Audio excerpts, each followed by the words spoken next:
اچھا اس کے بعد ہے کہ فلاسفی اور ایجوکیشن یہ ایک سکے کے دو رخ ہیں. یہ روسو کا کہنا ہے، یہ غلط ہے. یہ راس کا کہنا ہے، یعنی یہ کتاب میں بھی انہوں نے غلط لکھا ہے. جان جیکس روسو نہیں ہے بلکہ راس ہے، ROSS راس. اچھا اس کے بعد مین از بارن فری کہ انسان آزاد پیدا ہوا ہے مگر ہر جگہ پابند زنجیر ہے. تو یہ نظریہ، یہ قول جان جیکس روسو کا ہے. جی نیکسٹ.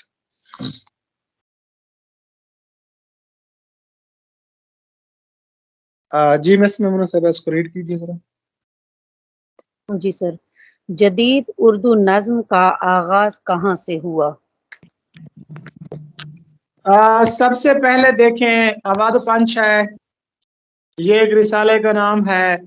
تہذیب الاخلاق یہ بھی رسالہ. انجمن حمایت اسلام یہ ایک تنظیم کا نام ہے. انجمن پنجاب یہ بھی تنظیم کا نام ہے.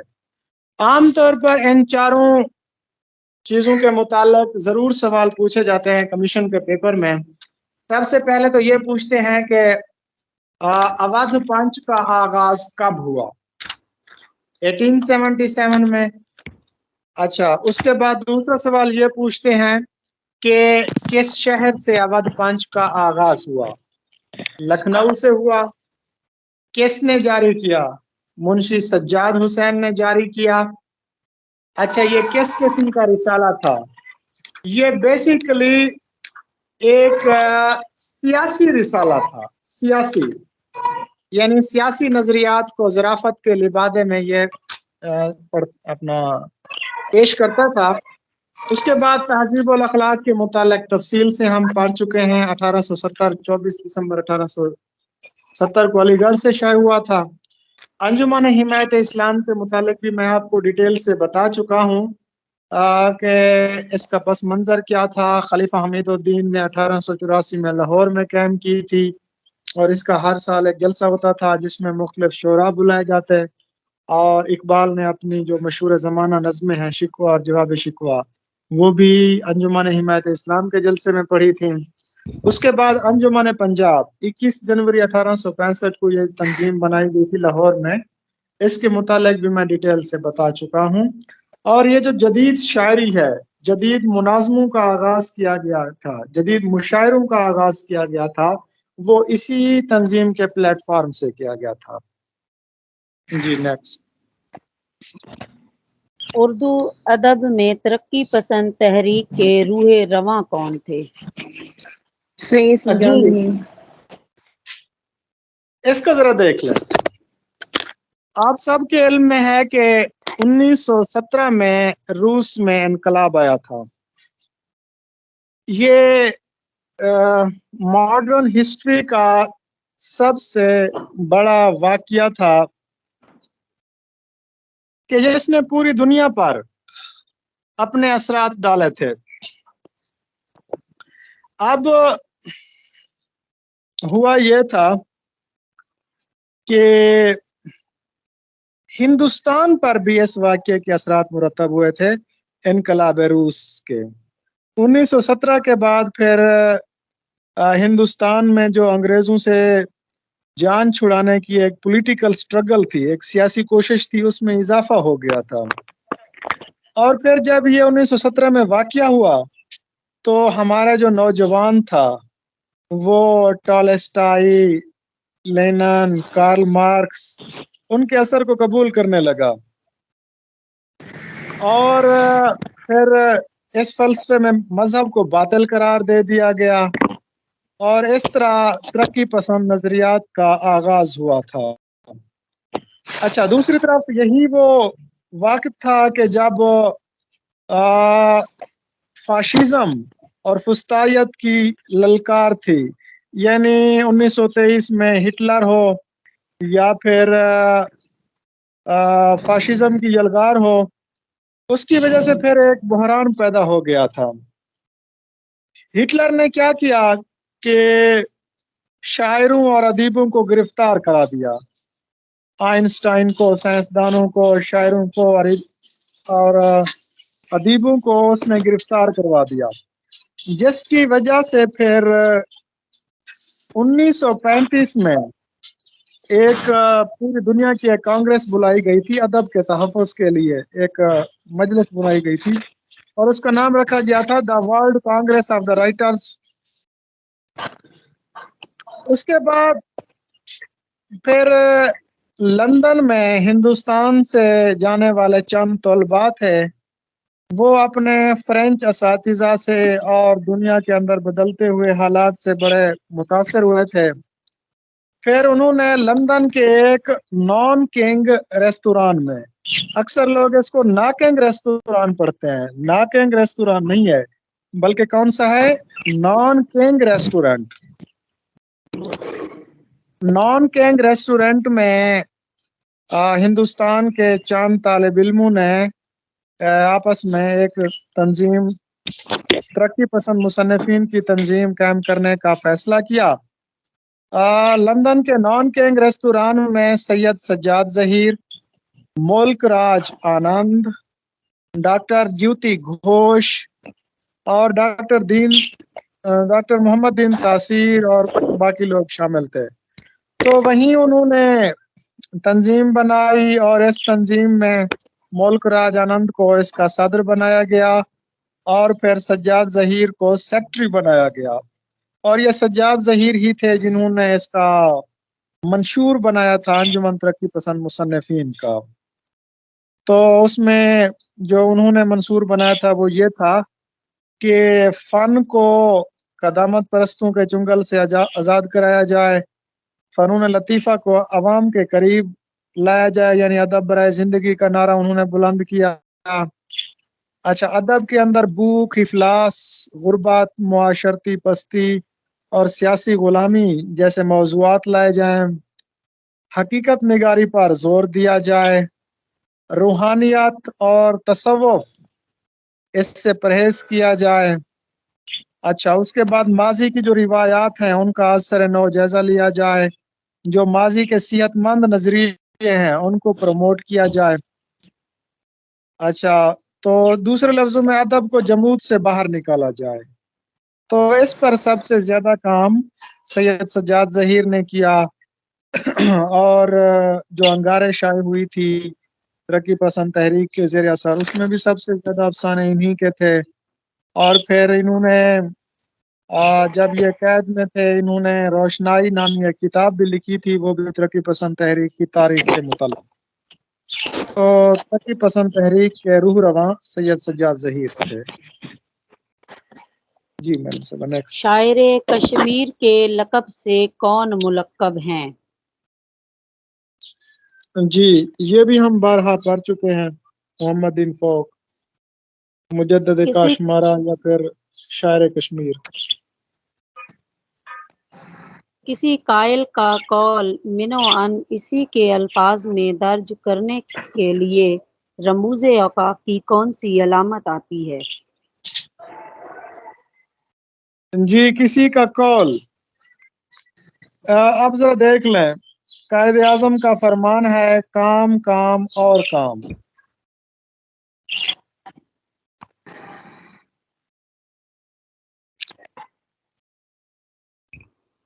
سید مظفر حسین برنی نے کس ادبی اور سیاسی شخصیت کے خطوں کو 4 ضخیم جلدوں میں مدون کیا ہے؟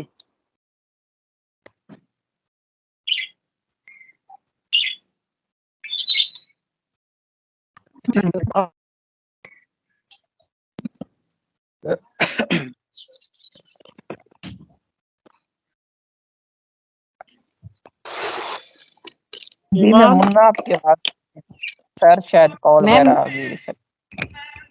میری آواز صحیح آ رہی ہے؟ بالکل صحیح آ رہی ہے سر کی شاید کال۔